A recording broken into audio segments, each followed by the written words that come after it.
Every hockey fan thinks they know the game of hockey, but advanced hockey fans see the game differently and they catch things that casual fans or new fans to the game miss. So today I'm breaking down the 10 things that advanced fans see when watching hockey with me, Coach Ryan D, a high performance hockey coach with Hockey Canada. And once you see these 10 things, you will never be able to unsee them, and we will change the way that you watch hockey forever. So let's go. Let's get after it. Number 1. Have you ever heard of forechecking and backchecking systems? These are simply the strategies that coaches use in the game of chess on ice in order to retrieve the puck.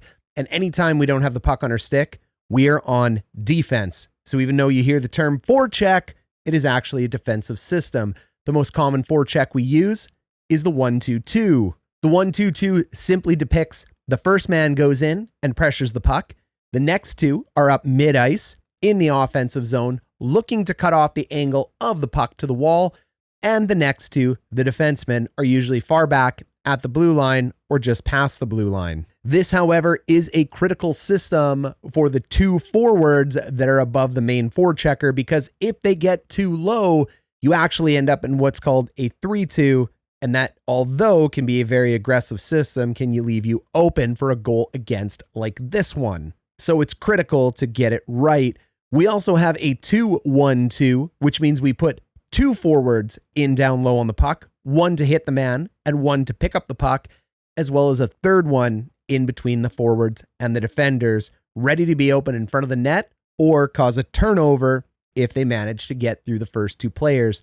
This is a very aggressive system. And when any system fails, it's up to us to make hard strides backwards down the middle of the ice, called backchecking or backtracking. And we do not want to give up until we get that puck back on our stick. Life, limb, and desperation is the key to this one, so you can set up in your defensive zone structures. Number 2. Speaking of the defensive zone, when we get into our own zone, we need to have a way to get the puck back. This is called our defensive zone system. Our first player is in what's called the hitting zone. Their job is to lay body and be on the right side of the puck. More on that later. Our second player is in the support zone. Their job is to be between 1 and 2 stick lengths away from the man in the hitting zone and pick up that loose puck when inevitably a turnover is caused. Then we have our net front zone. Our job here is to stay in front of the puck on the right side, like Neil Pionk is doing. And then we have our two top forwards in our wing zone and in our offside wing zone, somewhere high, watching the defenseman and looking for backdoor passes. But the defensive zone is about so much more than strategies of where you're standing. It's about when to contain the puck and when to pressure the puck. When the opposing team has the puck and they show you their back or they bobble the puck, that's our time to pressure. We're going to send everybody. It's all dogs go. Ho! We want that puck. We want to cause turnovers. Conversely, though, when we see their eyes or we see their chest, it is our time to contain the puck. It doesn't always work. Sometimes goals end up going in off weird deflections. But overall, if we see eyes and chests, we're containing, we're not pressuring. And if we see backs and bobbles, we are putting heavy pressure on them. You may see certain times where you find yourself screaming at the television or in whatever arena you're in, wondering why they're doing each. Look for the back, look for the chest. Then you'll know what they're doing in the defensive zone. Number 3. The biggest critical piece of the defensive zone, in my opinion, though, is to be on the right side of the puck or the wrong side of the puck. There are only 2 positions you can be when you don't have the puck on your stick. And when you are on the wrong side of the puck, it simply means you are not between your goaltender and the puck itself. Could be the puck carrier or could be the loose puck. But when we're playing defense, we always want to be between our goalie and the puck at all times. That's what we consider the right side of the puck. Do not get caught on the wrong side of the puck. And even when it looks like you have the opportunity to be on the right side, just like that, you can be on the wrong side if you take a bad angle, and a goal can be in the back of your net. And it's never just one player that we want on the right side of the puck. It's as many as possible. So taking a look at the Winnipeg Jets here, we can see Dylan Samberg in the hit zone. He's between the goaltender Connor Hellebuck and the St. Louis Blues.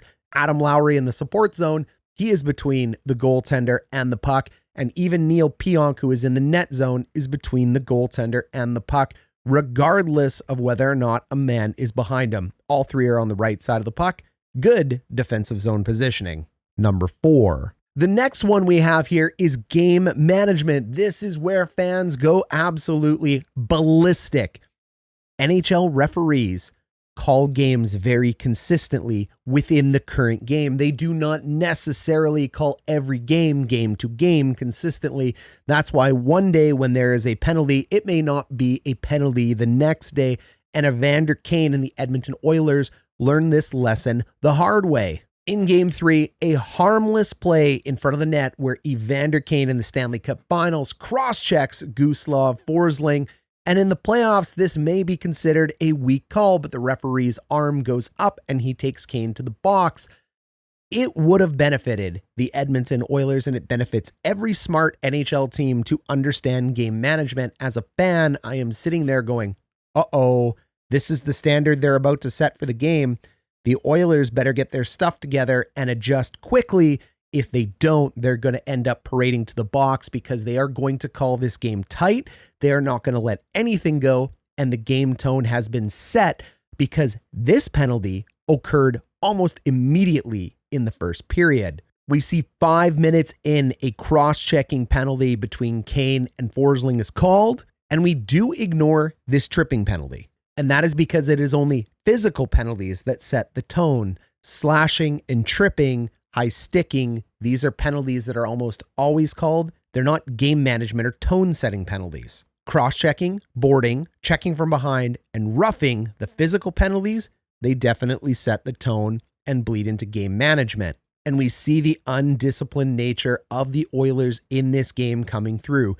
High sticking, not a game management, too many men on the ice, coach's penalty, tripping, high sticking, interference, roughing, cross-checking, delay of game, roughing, hooking, cross-checking, roughing, fighting, misconduct,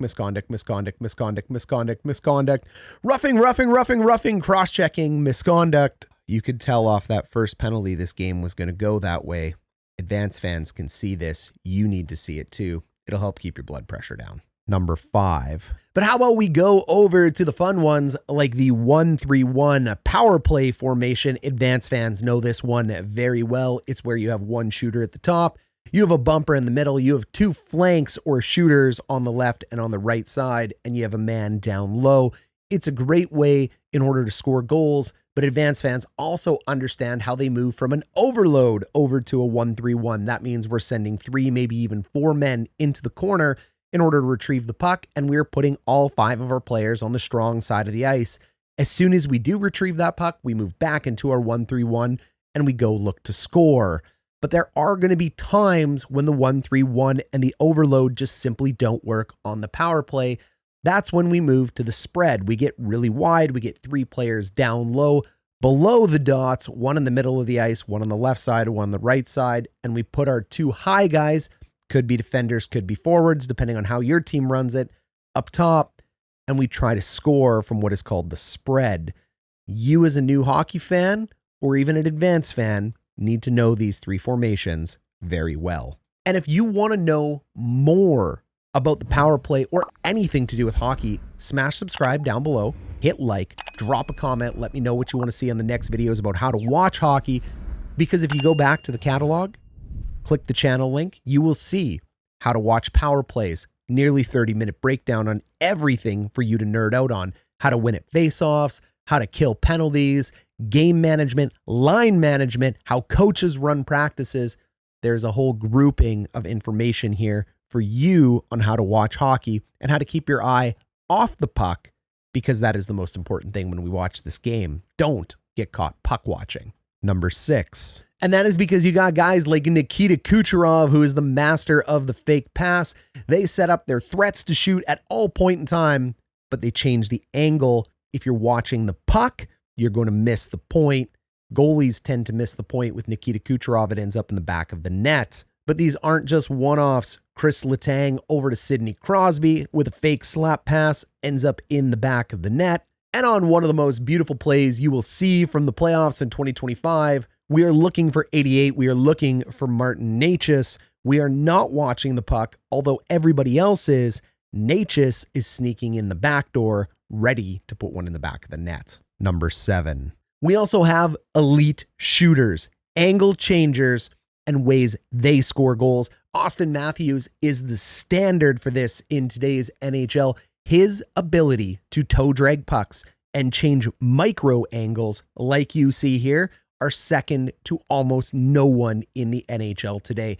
It is a wicked shot. It is a deceptive shot, but moving that puck through small little toe drags and angle changes are absolute nightmares for goalies in today's NHL. But there's a new kid on the block, and his name is Connor Bedard, and it isn't just toe drags that he uses. It is a vicious S-directed angle at the net where he gets that puck completely in front of him, totally off balance for most players, but it is so wickedly practiced and so hard to stop that he may one day take over Austin Matthews as the best shooter in the NHL. There is nobody shooting a puck like this in today's NHL. There are players shooting hard, there are players shooting accurately, but what this kid can do is unbelievable with a shot. Number 8. But you're going to have to find ways to shut down the game's best scorers, and sometimes the best scorers cannot be shut down. But in today's world of penalty killing, where the best are going to come out on the power play, you have to have a plan, and today's plan is all about aggression. You are not waiting. We are not containing. We are trying to score. Very similar to what we saw in the D zone when we see backs and bobbles. We get aggressive. We can send 1, 2, 3, even 4 penalty killers in on a puck in our own defensive zone to look for turnovers. And even when we are back checking on the PK today, aggression is the name of the game. We can float elite players out there. They're not just line 3 and line 4 players. Guys like Brad Marchand can float up high. We can cause turnovers on that back check. We can get breakaways, and we can put sick goals into the back of the net. Number 9. Faceoffs are another confusing area of the game, but not so if you're an advanced hockey fan or watching this video. Some of the best faceoff people out there aren't just good at faceoffs. They don't just have amazing hand-eye coordination. They are the best at cheating in the draw, and you have to be able to look for these things. Oscar Sundqvist from the St. Louis Blues, one of the best in the business, gets his leg offside over the hash mark, should be a foul, should be thrown out, but he's not, hides it behind the referee in order to win draws. One of the best in the NHL at directing pucks, and we're not just winning the puck backwards. This isn't just our beer league hockey game where we're trying to get it back to defenders. Sometimes less is more, and we find ways to block sticks instead of playing the puck, like this close-up shot here. But wingers play a massive point. Wingers are supposed to be outside the hash marks and not moving once set. If you're an NFL fan, you will know that very well. Once you are set, you are not to move, but in the NHL, you can get away with a lot. Like Brad Marchand, little change in direction from his skates here, and he is gone. That few seconds of the wily veteran not getting caught by the linesmen or the referees, nobody is thrown out of the circle, turns into an unbelievable opportunity and another Marchand highlight reel goal. And overall, it does remind me of the late, great Eddie Guerrero. I lie, I cheat, I steal. I lie, I cheat, I steal. Yo, mamacita. So when it comes to face-offs, you can lie, you can cheat, and you can steal. It's more just playing outside of the rules. That's a way to score goals. And that is something advanced hockey fans know very well. Number 10. So this brings us to number 10. The 3 best ways to score goals. Number 1, we have this called the Royal Road. It is an invisible line that goes between both goaltenders right down the middle of the ice. Anytime you cross this Royal Road in the offensive zone, you are exponentially increasing your opportunity to score goals. You see it in power plays. You see it in 5-on-5. Anytime you can make a pass across this road, it's a better shot than just shooting. So if you're one of those fans who's up there in the stands screaming, shoot, shoot, shoot. Thank you for telling me to shoot the puck. You're probably wrong. They're looking to get it across the Royal Road and increase their scoring chances. However, maybe you are right, because context does matter, and the second best way to score goals is screens in front. Like Evan Bouchard here, when you get elite offensive defensemen, you want that puck up to the top, and they know how, when, and just what angle to shoot at to get it through traffic. These look like luck, but they aren't in today's NHL when we have so many offensive defensemen scoring goals like this overtime winner here by Bouchard. They're deadly, they're accurate, and they are definitely one of the best ways to score goals in the modern NHL. The third way to do it is a low to high pass. It is an unbelievably high chance to go in the net, and it's well proven because it changes the angles of goalies.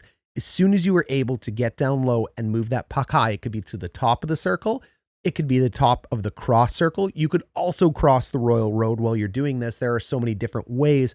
It just has to go low to high. It does not need to cross the Royal Road. It is enough of an angle change to go in the nets. And finally, sometimes you just need to be Connor McDavid. On a breakaway, goal goes in, but when you rewind back and take a look at this clip closely, you'll realize he crossed the Royal Road not once, not twice, but 3 times. Anytime you cross the Royal Road, it does not have to be a pass. It can be a stick handle, and that is why breakaways are nightmares for goalies, and that is why Connor McDavid on a breakaway is a nightmare for all goalies. Now that you know the top 10 things that advanced hockey fans know when they're watching hockey, the next time you're watching your favorite NHL team, you can test yourself. How many of these things did you notice? And let me know down below in the comments, how many of these things do you notice on a regular basis when watching hockey? Playoffs, your favorite team, heck, even your local teams that you may go to the rink to watch or your kids' games. These things are always present. And if you want to keep watching hockey like an insider, click subscribe, click like to this video, go to the backlog of videos we have here at Hot Garbage Sports, and you'll continue to learn more and more as we go forward. Thanks very much, guys. We'll catch you in the next video.